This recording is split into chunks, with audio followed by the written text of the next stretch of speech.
के बर्न हो, जलें और आपके जिस्म को तवन्नाई मिले जिससे आप अपने रोज़मर्रा की ज़िंदगी के काम आसानी से कर सकें।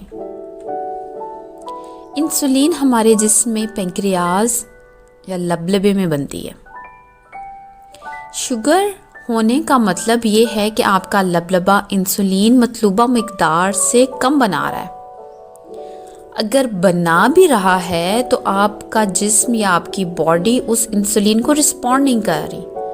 जिस्म इंसुलिन से रेजिस्टेंट हो गई है, उसको कोई फ़र्क नहीं पड़ रहा इंसुलिन है या नहीं है।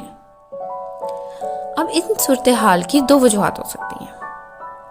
पहली वजह यह कि आपका अपना जिस्म लबलबे में मौजूद इंसुलिन बनाने वाले सेल्स को अटैक करके डैमेज कर देता है, जिसकी वजह से इंसुलिन बनती नहीं है या तो बहुत कम बनती है।